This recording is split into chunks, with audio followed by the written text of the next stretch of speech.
Nordeste Radio. La voz del nordeste de Segovia.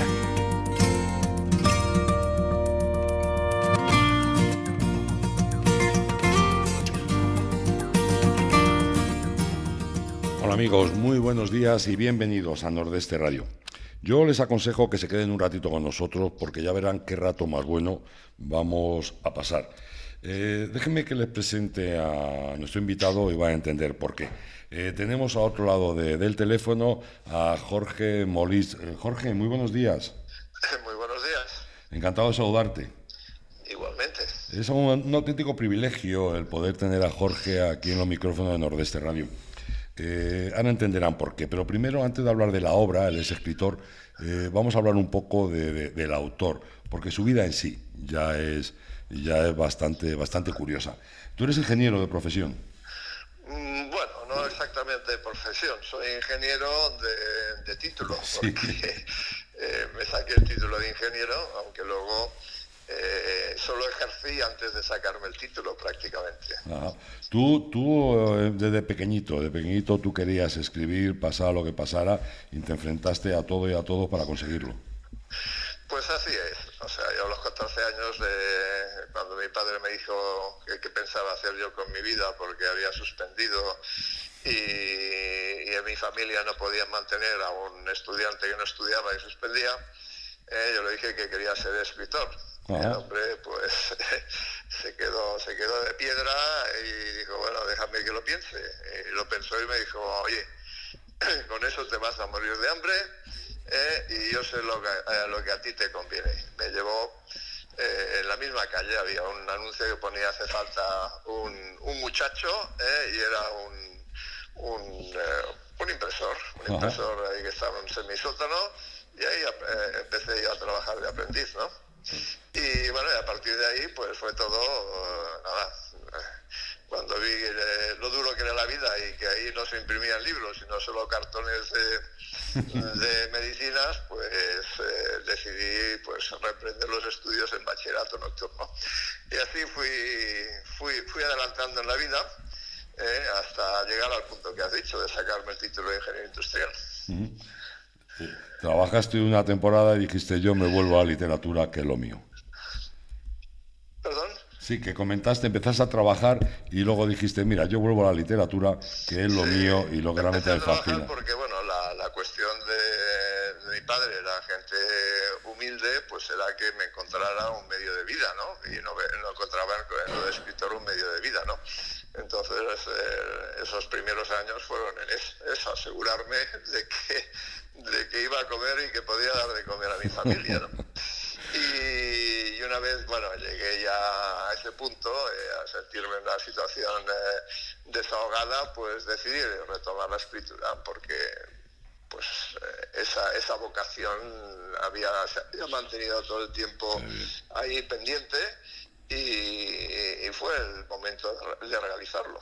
Y empecé a escribir ya mayor, tenía 45 años. ¿Y cómo te agradecemos esa obstinación tuya por escribir los que te seguimos? Tiene multitud de obras, Canción de sangre y oro, Tiempo de cenizas, La reina oculta, Prométeme que serás libre, El anillo, y la última obra de la que vamos a hablar hoy es La reina sola. Todo esto es de todas las obras de Jorge, son novelas históricas. Para que se hagan una idea, sus obras se han traducido a más de 20 idiomas, lo cual es una auténtica barbaridad. Y hablando de historia, Jorge, hoy hablaremos de La reina sola, nos vamos a viajar hasta el siglo XIII. ¿Qué cantidad de historia tenemos en nuestro país, verdad? Pues sí, la verdad es que nuestra historia es muy amplia, muy gloriosa, y hay episodios de nuestra historia que están prácticamente ignorados, ¿no? Uh-huh. Y uno de ellos es el Mediterráneo, ¿no? Uh-huh. Nuestro primer imperio fue en el Mediterráneo. Ahí es donde salimos al exterior y bueno, porque era el centro del mundo en ese momento, ¿no? Estoy hablando del siglo XIII, ¿no? Que dominaba el Mediterráneo, dominaba el mundo, ¿no?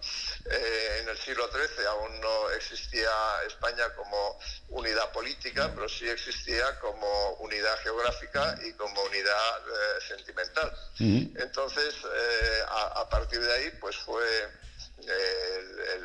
la Corona de Aragón, que es la que tenía más exposición al Mediterráneo, la que emprendió esa aventura, pero es una aventura que luego heredó España y luego heredó el Imperio Español. O sea, pasamos de ser dominados a dominar en el Mediterráneo. Y es una aventura, es una aventura fascinante, ¿no? Y nos encontramos con la reina de Sicilia, una mujer que recién casada llega allí y su marido Pedro, el rey, la abandona porque tenía otra historia. Por aquel entonces los temas bélicos estaban al orden del día. Y se va, y ella se queda sola. Luego además también se encuentra con una trampa el rey Pedro, y esta mujer sola se encuentra que tiene que enfrentar a unos poderes tremendos, por supuesto como Francia, que siempre la hemos tenido ahí, en contra nuestra, cuando no era Francia de Inglaterra, cuando no eran los dos. Nos encontramos también con Carlos de Anjou, y nos encontramos por supuesto con el Papa, que el Papa por aquel entonces tenía mucho poder, los papas. ¿Y qué le pasa a esta mujer? ¿Qué le pasa a la reina de Sicilia? Bueno, todo ello entra dentro de un contexto histórico en el cual, sobre todo, la Corona de Aragón estaba siendo asfixiada por Francia. Francia tenía 16 millones de habitantes, la Corona de Aragón solo uno. Dentro de la península no había más espacio para extender la Corona de Aragón, porque bueno, lo ocupaba Castilla, que tenía 5 millones de habitantes, y además estaban en muy buena relación la Corona de Aragón con Castilla. Entonces, la Corona de Aragón, que ya le había arrebatado prácticamente todo lo que tenía de los otros lados del Pirineo, ya se lo había quitado Francia, gracias a una cruzada promovida por el Papa, miró al Mediterráneo como forma de expandirse, ¿no? Y entonces de ahí vino el matrimonio que tuvo el heredero de la Corona de Aragón con la heredera de la Corona de Sicilia, con Constanza de Sicilia y Aragón, la que luego sería la reina sola. Y en efecto, pues bueno, esa era la idea de la Corona de Aragón, ¿no? Sí. Jaime I el Conquistador, salir al Mediterráneo, pero, pues bueno, el Reino de Sicilia sufrió otra cruzada de cristianos contra cristianos, fomentada por un papa francés, y que coronó al hijo del rey de Francia como rey de Sicilia, y matando al padre de Constanza. Entonces tenemos que de nuevo ese intento de la Corona de Aragón de salir al Mediterráneo queda asfixiado por esa cruzada y esa matanza que se produce en Sicilia. Y bueno, en ese momento es cuando Pedro, que yo creo que ha sido el rey más audaz que hemos tenido en la historia de España, con solo 1 milloncito de habitantes en la Corona de Aragón, le promete a su mujer, a Constanza, que va a vengar la muerte de su padre y le dará el reino que le han robado los franceses. Y en ese momento parecía una locura, ¿no? Porque además era un infante de Aragón, Jaime I el Conquistador aún estaba ahí, pero cuando muere Jaime I el Conquistador, empieza Pedro a mover sus piezas, y finalmente la isla de Sicilia se rebela contra los franceses porque estaban hartos de ellos. Y ahí que se va Pedro, se va Pedro a Sicilia, se queda en Sicilia, le coronan rey, y es cuando llama a Constanza. Dice: mira, he cumplido mi promesa, vente para acá con 3 de nuestros hijos para que la dinastía de Aragón continúe reinando en Sicilia. Y eso hace Constanza, y Constanza pues va muy contenta y feliz para vivir su vida junto a su marido y en Sicilia, ¿no? Y en eso que llega, y efectivamente la corona reina, ¿no? Y el día siguiente le dice: pues adiós, que me voy. Y ahí la deja en una situación dificilísima, porque no solo tiene a los tres grandes poderes del siglo, que eran Francia, y hemos dicho lo poderosa que era, el Carlos de Anjou, el asesino del padre de Constanza, que se había proclamado rey de Sicilia y tenía muchos más territorios, como Albania, como grandes condados en Francia. Era un verdadero emperador mediterráneo, finalmente el Papa también francés, que apoyaba a los otros dos, y los otros dos le apoyaban a él, que posiblemente era el más poderoso, por tanto, por su poder económico como por su poder espiritual. Y ahí tenemos a Constanza, que sin experiencia de gobierno, temerosa por la vida de sus hijos y tal, tiene que enfrentar esos poderes, pero no solo esos poderes, sino que dentro de Sicilia había quien no estaba de acuerdo con que ella fuera reina, y en concreto una dama, sí, bueno, es fascinante hoy en día, sería fascinante esta mujer. Macalda. Macalda, exacto, que consideraba que ella debía de ser la reina y era la mayor intrigante del mundo, y ahí la tenía, pues, montándole revueltas, ¿no?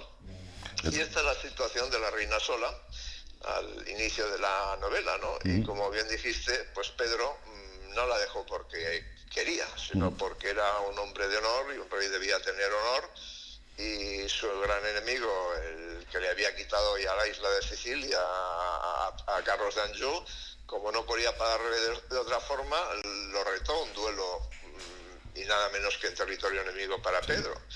Y todo el mundo le dice que es una locura, que es una trampa, pero Pedro, caballero de honor, y como he dicho, posiblemente el rey más audaz que hemos tenido en toda nuestra historia, allá que se va, al territorio enemigo, a Francia, a ese duelo. Y no cuento más de ese punto, porque aquí la novela es donde toma su mayor empuje, ¿no? Tenemos a Constanza en Sicilia sola, con una situación muy difícil, y tenemos a Pedro yendo hacia una trampa. Una trampa tremenda, que además luego tiene unas consecuencias horribles. Pero lo que sí es cierto es que posiblemente esta historia que tú nos cuentas cambió posiblemente los destinos, posiblemente la historia de Europa, y por supuesto el Mediterráneo fue nuestro rey de ahí.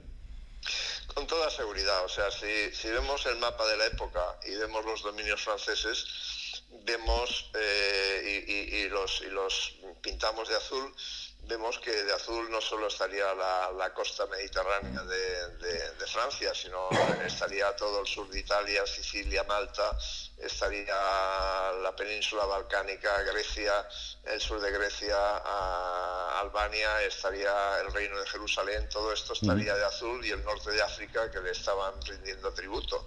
Entonces era un verdadero poder mediterráneo, Francia, y este Carlos de Anjou. Si vemos el mismo Mediterráneo, y tomamos color oro el de la corona de Aragón, vemos que al cabo de 250 años, ya cuando Isabel y Fernando, ya cuando el imperio que teníamos en el Mediterráneo, pues el Mediterráneo está pintado mayoritariamente del color oro de la corona de Aragón y de España, ¿no? Y todo eso fue a causa de esa historia que estoy contando. Estoy contando cómo se abrieron las puertas del Mediterráneo a España. Y si hoy en día yo preguntara, oye, ¿dónde hemos estado los españoles más tiempo fuera de España? Pues la primera cosa que se nos ocurre en primer lugar es Cuba, ¿no? Porque Cuba, pues claro, hasta el 98 estuvimos ahí, y fue uno de los primeros lugares que se colonizaron luego del descubrimiento en América. Pues no, resulta que Sicilia, ahí estuvimos 50 años más que todo el tiempo que estuvimos en Cuba. Lo que pasa que es un tiempo más antiguo, ¿no? Entonces las cosas que hicimos en el Mediterráneo son cosas grandes, y te pones a leer la historia, ya no solo eso, el inicio de la historia, que es lo que yo estoy contando en la novela, te pones a leer sobre lo que llegamos a hacer en el Mediterráneo, pues el Gran Capitán, la batalla de Lepanto, la conquista de Túnez, una y otra cosa, y vamos, te sale un verdadero Juego de Tronos, solo que de verdad y español. Además es que el Mediterráneo ahora parece que es un mar pequeño, pero de alguna forma las grandes civilizaciones han crecido y se han desarrollado en torno al Mediterráneo. Así es, bueno, en ese momento lo era todo, ¿no? Porque se ignoraba la existencia de América, Oriente, China tenía su mundo aparte, estaba del otro lado, y ahí los reyes y los papas cristianos decían que había un tal Priste Juan, un rey cristiano más allá de los territorios musulmanes, que bueno, luego resultó ser Abisinia, ¿no? Pero había bastante cristianismo en esa zona, pero bueno, se desconocía mucho más allá de lo que era el Mediterráneo, ¿no? El Mediterráneo era el centro del mundo, de nuestro mundo, y quien dominaba el Mediterráneo dominaba el mundo, aunque por completo el Mediterráneo, luego de los romanos, ya no se pudo dominar por completo, pero sí en grandes partes, y es ahí donde estuvo el imperio, primero de Aragón y luego de España. O sea, si decimos que la capital de Grecia, Atenas, fue durante 100 años española, nos sorprendemos, pues sí lo fue. Lo fue gracias a unos personajes que aparecen en mi novela. Y luego, si Milán fue 150 años española, pues sí lo fue. Pues Sicilia fue 500 años española. Sí, Nápoles, o sea, también. Que ahí tenemos una historia impresionante que mayormente ignoramos, yo mismo ignoraba, y que, vamos, merece la pena que conozcamos.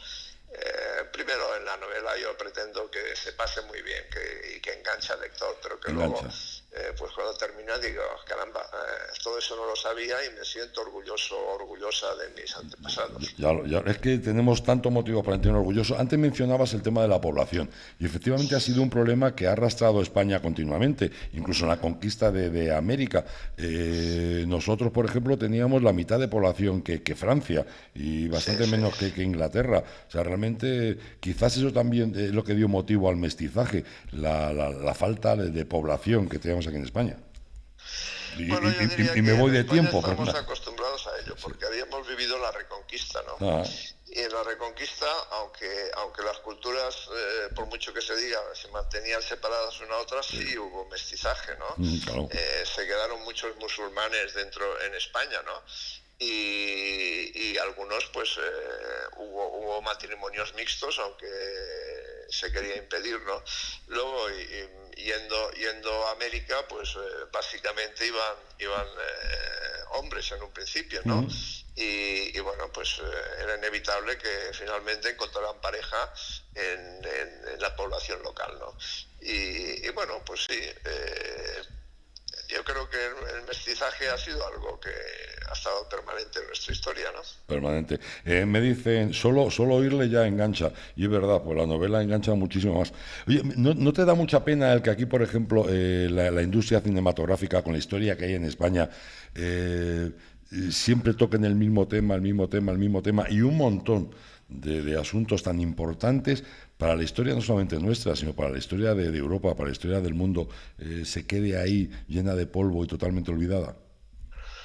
Pues sí, fíjate tú, una de las cosas en el libro que a mí todo esto me llevó a estudiar toda esta historia, lo escribió un británico, tal Sir Stephen Runciman, un gran historiador, ¿no?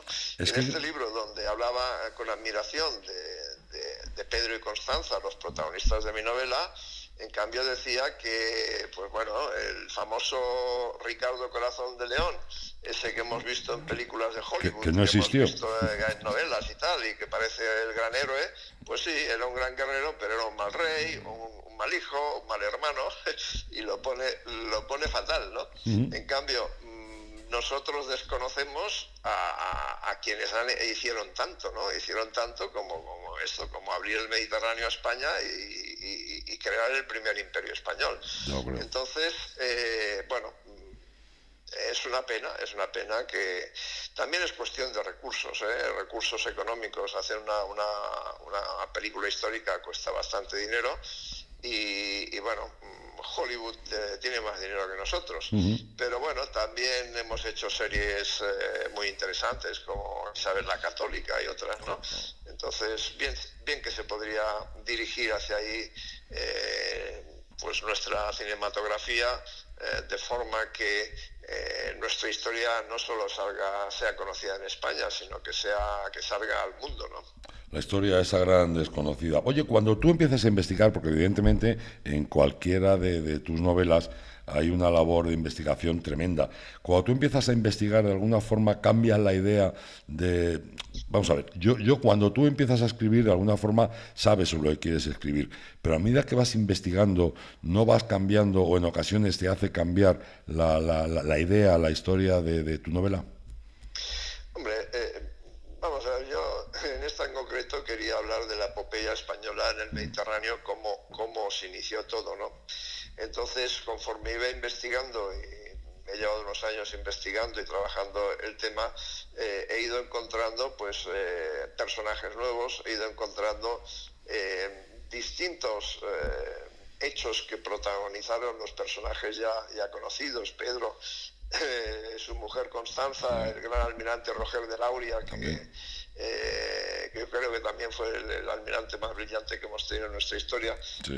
Vas conociendo detalles, se van sumando, ¿no? Y de forma que lo que en un principio son solo nombres toman cuerpo y toman alma, ¿no? Y terminan convirtiéndose, al conocerlos, terminan convirtiéndose en personajes reales, ¿no? Para ti, o sea, en el punto de que tienen existencia por ellos mismos, ¿no?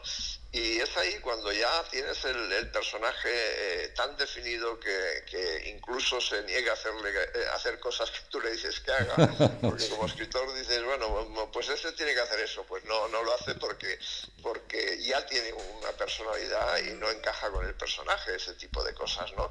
Entonces, conforme vas investigando, no solo conoces lugares, escenarios, muchos de ellos se conservan, hay lugares maravillosos en Sicilia, por ejemplo, y en España que aún se conservan de aquella época. No tienes solo eso, sino que tienes de alguna forma el espíritu de esa gente que vivió en ese momento.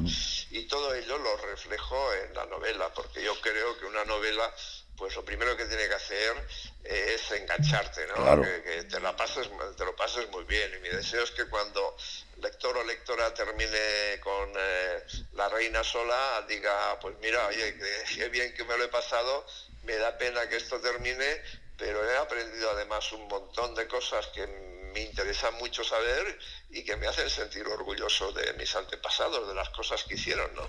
Pues ese es el propósito, ¿no? Y todo ello se consigue, pues eso, a través de la investigación y de que esos personajes cobren cuerpo, porque en el fondo yo creo que lo importante en una novela son las emociones, las pasiones, el elemento humano, ¿no? No, y es importante, además, cuando tienes un buen libro en las manos, ese sabor agridulce de quiero seguir avanzando, estoy luego por acabarlo, y luego el disgustillo que te da cuando dices, caramba, ya se me ha acabado, qué pena. Esa cosa. Sí, no, algún lector o lectora en las redes sociales me dice, oye, me he quedado huérfano, ¿ahora qué hago? Sí. Me ha terminado el libro, ¿ahora qué hago? Es verdad. Por Dios, como si no hubieran muchas más novelas por ahí, pero bueno, no, pero hay libro... una buena novela te queda, sí, te deja por un lado un vacío, pero por otro te deja un pozo que recuerdas, ¿no? Oye, vamos a pasar, si te parece, a unas preguntas y comentarios que están haciendo los oyentes. Luis Manuel nos pregunta, Molís, ¿continuarás por este hilo para la próxima novela o vas a cambiar de época? No, de época no voy a cambiar. Creo que esa época tiene mucho interés y está muy desconocida para nosotros. Hay hechos, épicos, que merecen la pena ser reflejado en la novela. No será continuación estricta de esa novela, ni mucho menos, pero sí estoy trabajando en el Mediterráneo, en las cosas que hemos hecho nosotros en el Mediterráneo y también en el mundo de los templarios. Ese gran enigma. Lo que sí es cierto es que, claro, investigar en el siglo XII, siglo XIII es muy complicado, porque los legajos que encuentras te cuesta muchísimo el encontrarlos. Y además otra cosa que yo siempre digo, y es que tú puedes encontrar un legajo y realmente el papel, el documento es auténtico, pero a lo mejor lo que dice no. Porque igual que nosotros mentimos, en el siglo XII también mentían, en el siglo XIII, ¿eh? Entonces siempre hay que contrastar, ¿verdad? Sí, es cierto, ¿no? O sea, yo me he basado pues en las crónicas españolas.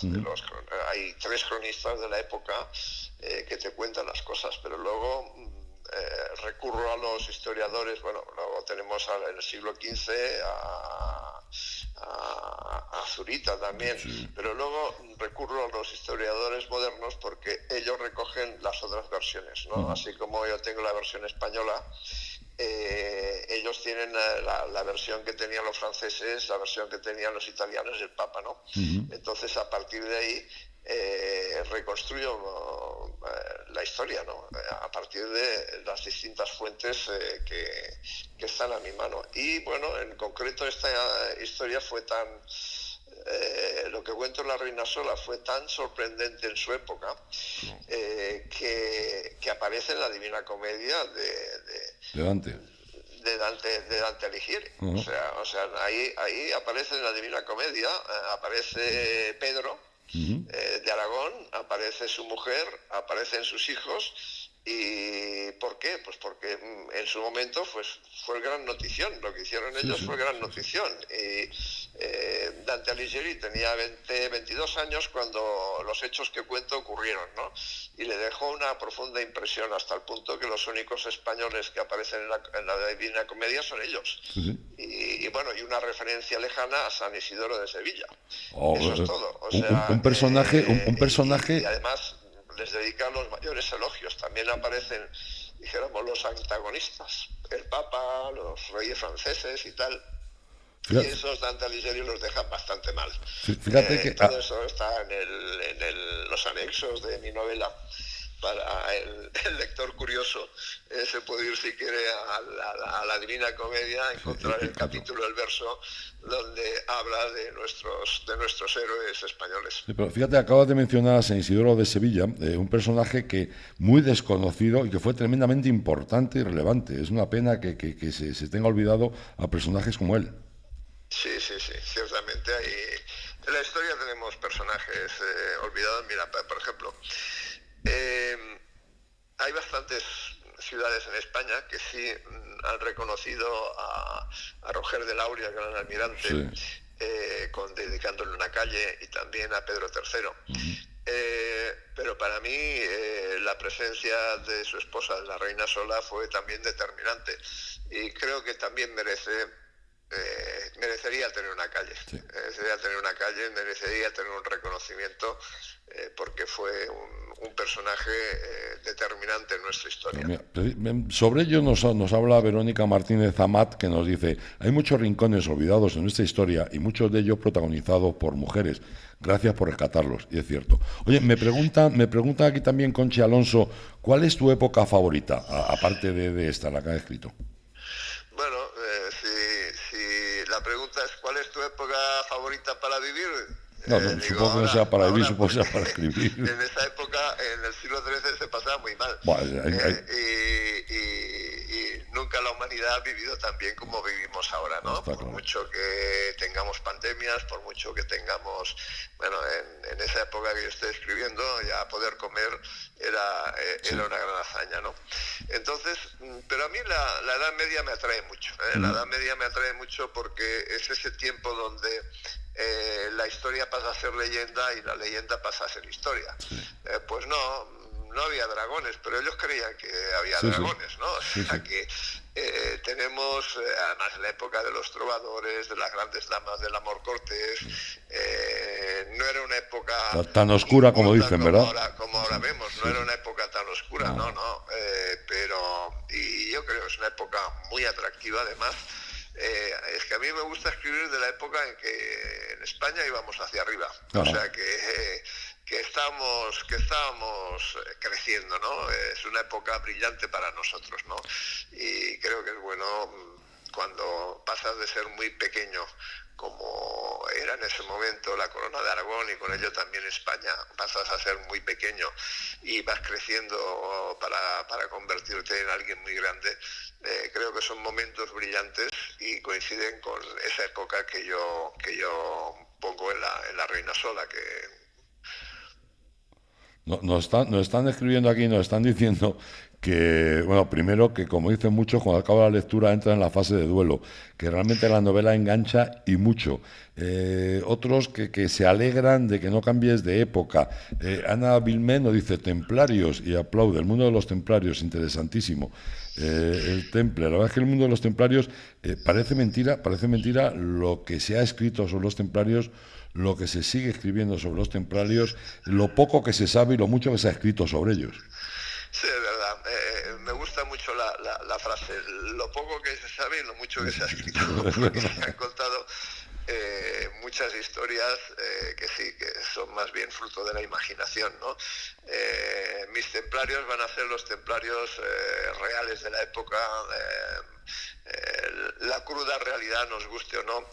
Y en el temple, finales del siglo XIII, era bastante distinto que cuando se fundó en el siglo XII. Sí. Pero bueno, eso son cosas, pero hay aventuras fascinantes también que espero poder pasarlas a mis lectores y lectoras. Pues ya, fíjese cómo nos deja Jorge Moliz, totalmente pendiente de la próxima obra. La Reina Sola, un libro que realmente engancha y mucho.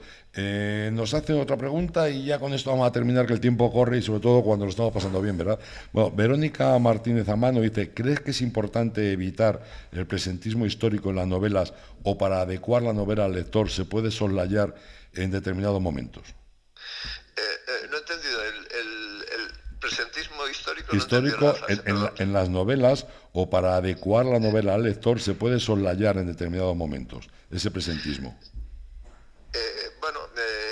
Vamos a ver. En mis novelas yo las escribo siguiendo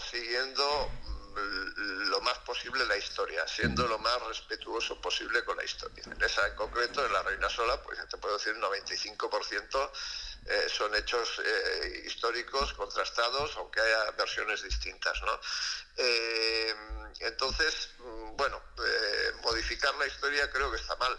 Claro. Lo que pasa es que sí puede ser algún detalle que se desconoce, porque obviamente cuando se cierran las puertas de un dormitorio, los cronistas no te cuentan qué pasa ahí dentro, ni te cuentan los sentimientos de los personajes. Todo eso es donde está la mano del autor. Yo creo que es ahí donde los autores, una vez hemos estudiado bien a los personajes, tenemos la libertad de hacer y deshacer. Siempre que el personaje te lo permita, porque como he dicho antes, cuando toman cuerpo un personaje no se deja hacer lo que tú quieres, sino hace lo que él quiere, ¿no? Pero yendo a eso, es ahí donde hay que tocar, no tanto en la historia. O sea, nos guste o nos disguste lo que ha ocurrido, creo que hay que reflejarlo. Ahora bien, pues se reflejará de la forma más novelesca posible, de la forma en que despierte emociones, de la forma en que te haga sentir, de la forma que te enganche, ¿no? Y yo creo que ahí está la mano del autor en una novela histórica, o sea, y más en una novela histórica como La Reina Sola, donde hay poco margen para inventar cosas, porque estaba ya todo escrito, pero estaba escrito en 100 lugares distintos. Oh. Y el trabajo aquí del autor ha sido encontrarlos y hacer de todo ello una sola historia que enganchara, ¿no? Y ahí estamos. Jorge, enhorabuena y muchas gracias, no solo por La Reina Sola, sino por todas tus obras, que son realmente interesantes. De aquí te mando un abrazo muy fuerte y seguro que dentro de poco estamos otra vez aquí hablando de los templarios, ¿te parece? Pues encantado, pues un fuerte abrazo y ha sido un placer. Un abrazo fuerte, gracias. Venga, hasta luego. Adiós.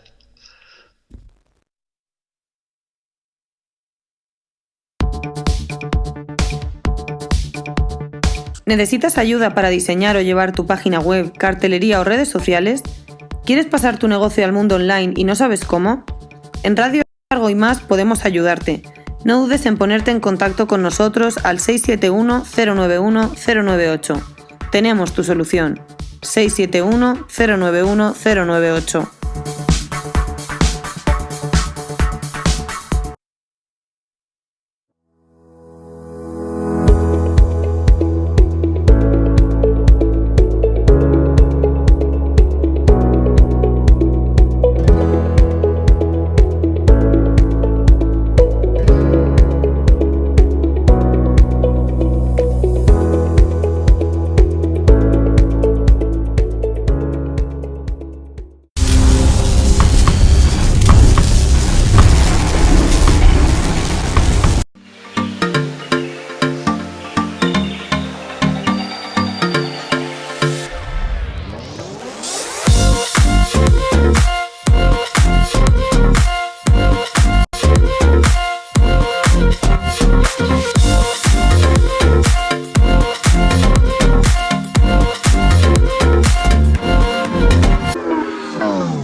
problema de la despoblación? ¿Quieres ayudar a las mujeres a desarrollar sus negocios en el medio rural? Entra en feriafemurpronatura.com y podrás adquirir más de 2.500 productos de alimentación y artesanía que elaboran las mujeres que viven en las zonas rurales. feriafemurpronatura.com, el e-commerce organizado por la Federación Nacional de la Mujer Rural. Financia Junta de Castilla y León. Organiza Federación Nacional de la Mujer Rural.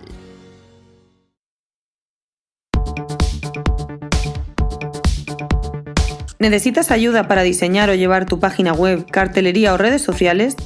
¿Quieres pasar tu negocio al mundo online y no sabes cómo? En Radio Argo y Más podemos ayudarte.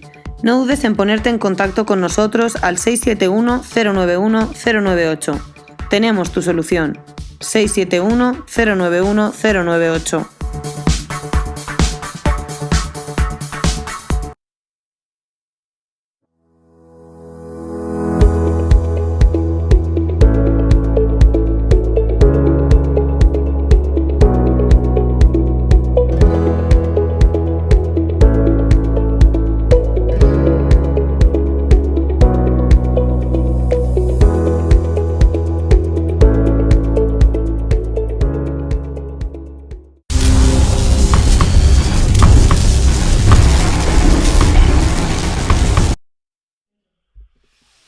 Bueno, amigos, ahora me va a permitir que saludemos a José Luis García Casado. José Luis, muy buenos días. Hola, buenos días. ¿Qué tal estás? Bien, ¿no? aquí, A gusto. tranquilo. Bueno. Hoy vamos a hablar de Segovia, vamos a hablar de esta ciudad, porque de alguna forma puede ser que lo que hiciera que Castilla se convirtiera en un estado moderno. José Luis. Sí, perdón. No, que te estaba hablando de que íbamos a hablar de Segovia, quizá el inicio de un estado moderno. Sí, efectivamente, porque Segovia la verdad es que jugó un papel bastante importante en esta fase de la historia de España, sobre todo cuando empezó el reinado de los Reyes Católicos. Uh-huh. Por eso quería hacer, antes de seguir adelante con nuestra historia de Castilla, pues quería hacer un pequeño retroceso en el tiempo, precisamente para esto que tú anunciabas, uh-huh, para glosar el importante papel que jugó Segovia en la historia de los años que se avecinan. Así que hoy, si os parece bien, vamos a empezar nuestro repaso histórico precisamente por Segovia y el hito histórico del que fue protagonista. Bueno, me parece muy bien. Voy a transcribir una frase que dice: sin Segovia no Isabel la Católica, sin Isabel no Cristóbal Colón, sin Colón no América y sin América no Luna. Suena extraño, sí. Pero ahora cuando lo explique lo entenderemos todos. Es el mensaje que en 1964 el ingeniero alemán de la NASA, von Braun, que fue el que diseñó el cohete que propulsó el Apolo 11 a la Luna, uh-huh, estampó esa frase que os acabo de leer, estampó en el libro de oro del Mesón de Cándido. Uh-huh. Qué bonito. La relación con... No, hombre, eso nos da un poco la idea, sí, de efectivamente la trascendencia que tuvo al correr del tiempo la relación de Isabel con Segovia. Uh-huh. Relación que ya había comenzado antes de su coronación, cuando su hermano mayor, Enrique IV, decidió trasladarla a ella y a su hermano Alfonso a la corte en Madrid, que fue durante los últimos meses del embarazo de su mujer, Juana de Portugal, del que nacería Juana la llamada posteriormente Beltraneja. Uh-huh. Porque haciendo memoria, recordamos que más o menos un año después de sellar la Concordia de Guisando, que había supuesto la paz entre Isabel y su hermano Enrique, se celebró, como ya os contaba días atrás, el matrimonio secreto entre Isabel y Fernando, que eso sí despertó la ira, la cólera y el cabreo monumental del rey, el cual en octubre de 1470 anunció la ruptura del pacto de Guisando y proclamó a su hija Juana como legítima heredera de la corona.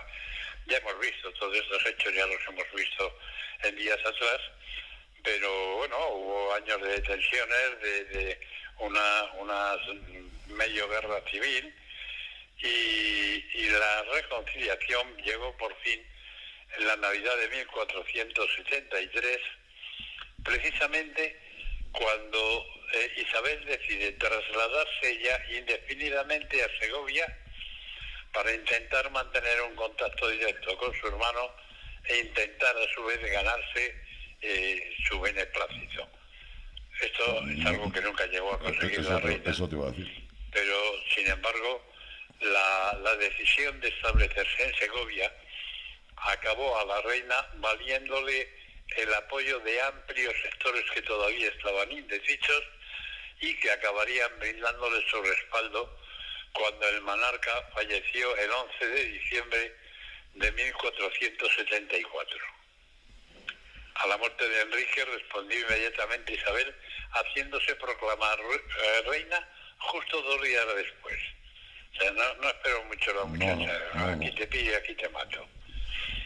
El archivero segoviano, Mariano Grau, descubrió hace 62 años el acta de proclamación de Isabel como reina, aquel 13 de diciembre de 1474. Un documento que originalmente fue redactado por el escribano del Concejo segoviano, Pedro García de la Torre, cuyo texto desapareció tras ser enviado por la reina para demostrar su proclamación y ayudar a su consejera y amiga Beatriz de Bobadilla en un pleito. Pero un hijo de aquel escribano precisamente se ocupó, a la vista de que había desaparecido el documento original, pues se ocupó de transcribirlo palabra a palabra un lustro después, 5 años después. Y esa es la transcripción que hizo el hijo del escribano, es el documento que ahora todavía se conserva. ¿Y qué cuenta ese legajo? Ese documento nos cuenta que tras el fallecimiento del rey, el Concejo de Segovia le presentó a Isabel una petición para que confirmase los privilegios y libertades de la ciudad, algo que ella aceptó bajo juramento. Realmente no tenía más remedio que aceptarlo, pero bueno, lo aceptó bajo juramento, antes de ser reconocida como reina de Castilla por los clérigos y caballeros presentes. Como era y es notorio, el rey don Enrique falleció sin dejar hijo ni hija legítimos herederos que hereden estos reinos, por lo cual la señora reina, como su hermana legítima y universal heredera, debía sucederle, y le sucedía en estos reinos de Castilla y de León, y debía reinar en ellos, pues en Segovia se hallaba su Alteza. Aquí debía, según las leyes de estos reinos, recibida y obediencia como reina y señora de ellos.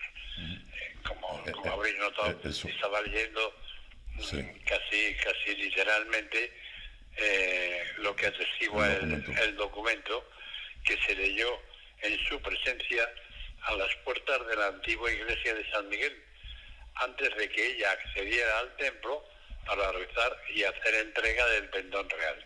Qué bueno. Una curiosidad es que la iglesia que hoy se conserva, la iglesia de San Miguel, es la misma de entonces, pero no está en el mismo sitio. Anda.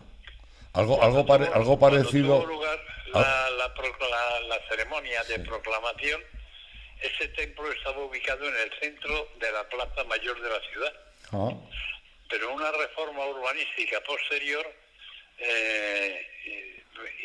hizo que se promoviera el traslado y reconstrucción piedra a piedra a donde la encontramos hoy.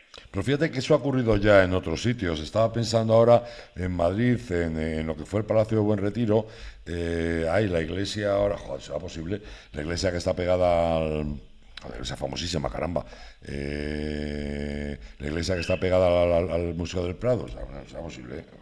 ¿Que está pegada al Museo del Prado, que era el recogimiento de los reyes, los Jerónimos. La iglesia de los Jerónimos, donde estaba el huerto de los Jerónimos. Exactamente, cuando estaba allí el Palacio del Buen Retiro, de alguna forma también esa iglesia, la de los Jerónimos, se trasladó desde Orilla del Manzanares. ¿Te acuerdas? Era su ubicación original. O sea, que ha pasado varias veces. También el cardenal Cisneros hizo algo también con la universidad, con la fachada de la universidad. O sea, que realmente es curioso cómo podía... de un pueblo de Cuenca que se llama Villaescusa. Exactamente. Y desde ahí se trasladó toda la portada y toda la fachada de la universidad hasta Alcalá. O sea, parece mentira, pero que ahora nos sorprende, nos parece una labor tremendamente gigantesca, y más en aquellos tiempos, el hacer eso, el coger piedra a piedra y moverlo todo. Que las técnicas y los recursos que tenían entonces no son los de ahora, siendo en cualquier caso un trabajo absolutamente ímprobo, eso de desmontar piedra a piedra un monumento y volver a montarlo, bueno, como se hizo con el templo de Voz, que se trajo de Egipto a Madrid. También, sí.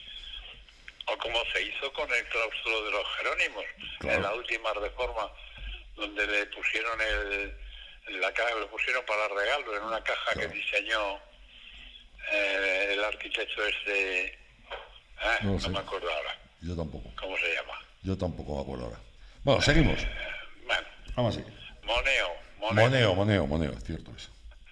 Bueno, pues en la fachada de la iglesia actual, que realmente no está a demasiada distancia de donde se encontraba el templo original, una placa recuerda aquel momento que concluyó con la nueva reina desplazándose a caballo entre vítores del pueblo hasta el Alcázar, donde fue recibida por el alcaide Andrés de Cabrera, que le hizo entrega simbólica de la fortaleza que hasta entonces había sido la residencia habitual del rey.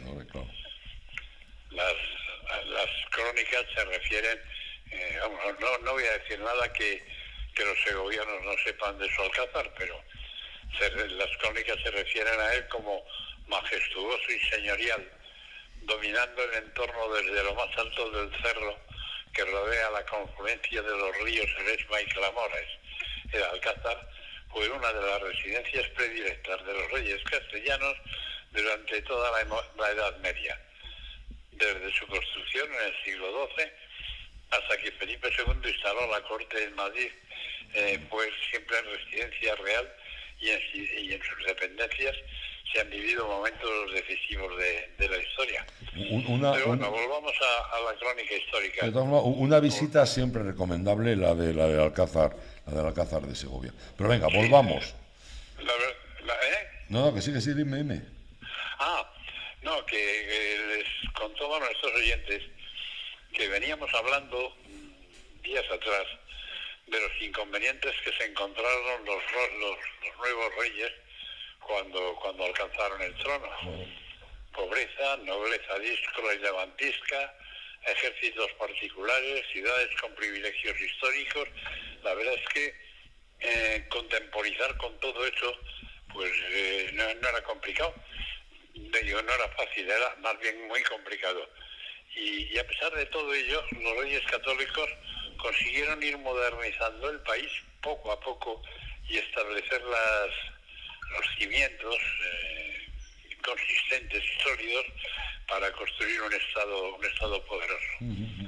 Para ir metiendo en cintura a la nobleza, su primera acción fue sustituir el anacrónico Consejo Real, que tenía su origen en la Edad Media, por una burocracia palaciega formada por funcionarios, en general gente de origen humilde, con buena preparación, pero naturalmente gente humilde que le dan un empleo fijo y un buen puesto en palacio, pues acaban siendo gente absolutamente fiel a la corona. Está claro. Claro, y con ellos, con todo este equipo, con este nuevo conglomerado burocrático, pues se nutrieron los nuevos consejos o ministerios. Hoy lo llamaríamos ministerios, en aquel tiempo eran consejos y fueron el de finanzas, el de hermandad, el de la Inquisición y el de las órdenes de caballería. Y no os extrañéis por eso de las órdenes de caballería, que en su tiempo estaban más que justificadas cuando los moros eran un peligro. Pero en estos tiempos de los Reyes Católicos suponían o podían suponer una amenaza importante para la paz interior, porque, amigos míos, estas órdenes, fundamentalmente Calatrava, Alcántara y Santiago, mantenían grandes patrimonios y ejércitos privados y estaban controladas por los grupos de presión afines a sus maestres.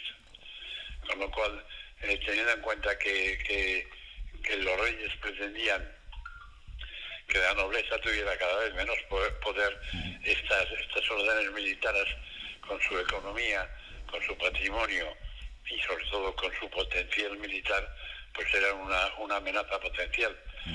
Así que los reyes, con paciencia y habilidad, consiguieron juntar los tres maestrazgos en las manos de Fernando el Católico. Ahora el jefe ya no era un noble o un conde o un marqués que no sé qué.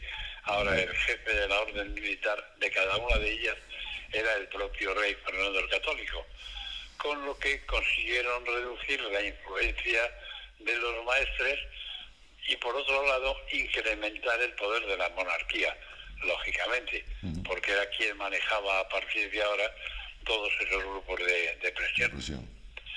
Otro aspecto que también contribuyó a amansar a la nobleza fue algo así como si dijéramos nacionalizar la Iglesia. Eran los reyes quienes otorgaban las dignidades eclesiásticas, que debían de ser después refrendadas por Roma, claro.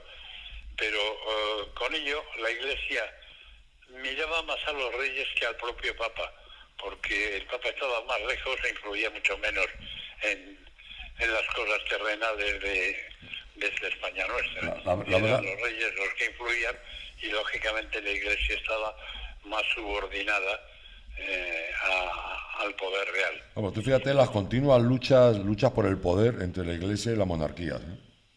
Sí, de siempre, siempre, claro. De siempre, por eso la Iglesia ha estado siempre cerca del poder, porque si no, pues, la Iglesia la hunden. Bueno, pues estas medidas con la Iglesia también contribuyeron a amansar a la nobleza, porque en aquellos tiempos a los segundones de las familias aquí había que buscarles acomodo. Claro. Y ese acomodo solía ser, entre otros, hacerse con cargos eclesiásticos, y como quien los otorgaban eran los reyes, pues había que estar a bien con los reyes, y estar a bien con los reyes suponía subordinarse a lo que decían los reyes, que es en el fondo lo que los reyes estaban persiguiendo, tanto con la nobleza como con la Iglesia. Tengamos en cuenta que entonces no había políticos, ni abogados, ni médicos. Bueno, médicos sí había, claro, los físicos de entonces, pero no había empresarios, no había grandes banqueros, aunque había algunos, pero esos era otra estructura económica y social distinta. Había banqueros, había también comerciantes que tenían mucha influencia, había artesanos que tenían realmente, había oficios que tenían muchísima influencia. La tuvieron todavía cuando empezaron los reyes católicos no tenían tanta, pero fue cuando empezaron a tenerla, efectivamente, cuando empezaron a hacerse más o menos potentes los gremios y los comerciantes, sobre todo a partir de que, y esto lo iremos viendo en lo sucesivo, a partir de que se desarrolló el comercio con América, y el que se desarrolló a su vez, y por la misma razón, el comercio con Europa. En Europa había mucho dinero, en Europa había grandes riquezas, y en Europa lo que no había era ni lanas ni especias. Y el negocio de las especias, que es lo que iban buscando nuestros aventureros marinos, pues reunía, quiero decir, una importante un importante peso en las transacciones económicas tanto de Europa como de España. Pero esto lo vamos a ir viendo en los días sucesivos, porque daremos un carpetazo rápido, una visión rápida al término de la Reconquista, a la conquista ya de Granada, que no nos afecta demasiado para nuestra historia de Castilla, pero sí que tuvo una tremenda influencia en lo que fue después la construcción de España como Estado único. Amigo José Luis, lo iremos viendo, si os parece bien, en días sucesivos. A nosotros nos parece muy bien, porque mira que nos lo pasamos bien contigo y mira que aprendemos. José Luis García Casado, muchísimas gracias.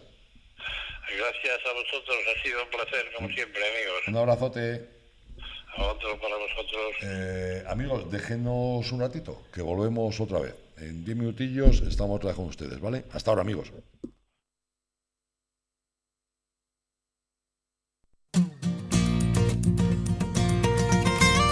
Nordeste Radio. La voz del Nordeste de Segovia.